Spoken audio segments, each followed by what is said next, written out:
Peggy 3.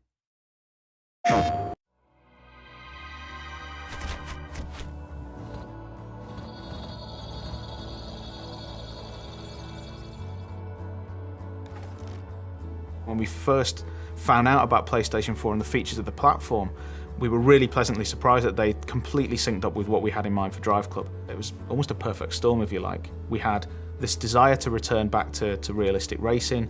We had this new hardware platform. It was just nice to finally align with both the platform and our own desires as a studio and try and kind of bring that game to life.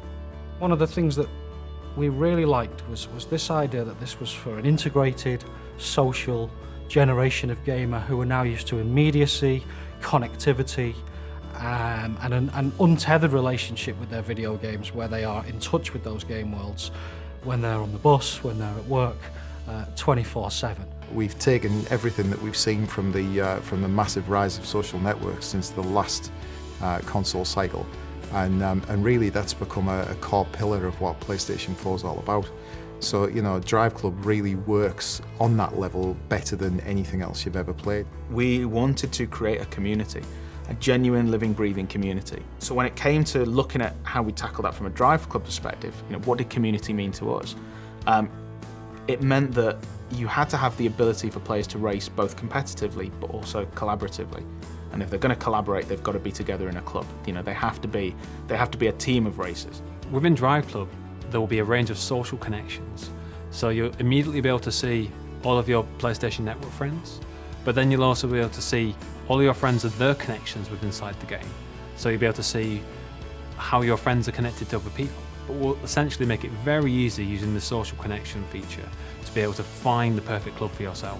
What we want to achieve with DriveClub is basically a game which transcends the standard racing experience. We want to make it so that it's motivated and driven by the community itself. So it's very much a case of players getting involved, creating their own events, and actually building a community around the tools that we offer them.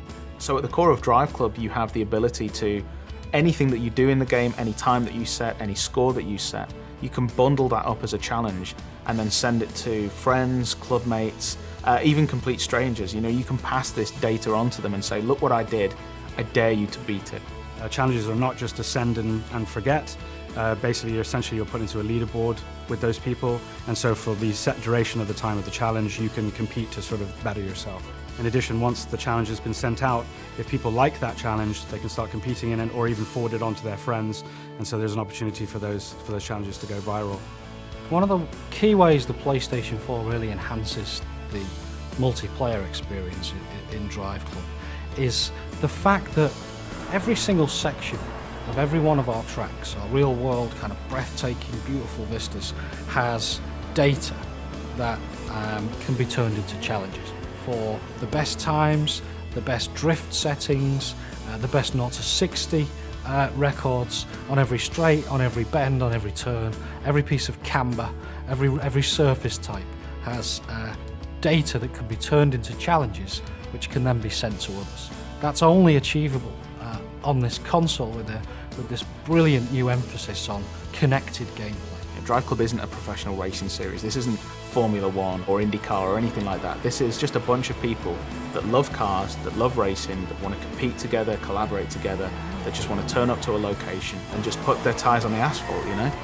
We want to make sure that, you know, irrespective of your level of skill, whether you're a hardcore racer or just casual racer, that you can pick up and play.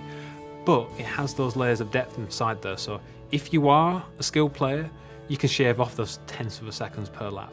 But if you are a casual player, you can pick it up and play and still post a good lap time. We want people to be able to pick up the car and go, this is fun, I can tell the difference between that car and get around this corner, look at me drift, isn't it brilliant? You know, we've just expanded the model to the point where it's easy access, but difficult to master. It's very much a case of everything that we do in this game is going to make the player feel cool. We want to actually make people understand the fact that this isn't a hardcore racer. It's not a simulation in any way, shape or form. It's about having fun in cars on very fast roads. And of course, you know, being able to actually send out that information and by cool videos, screenshots, and even sharing it to things like Ustream and the like is absolutely integral to that.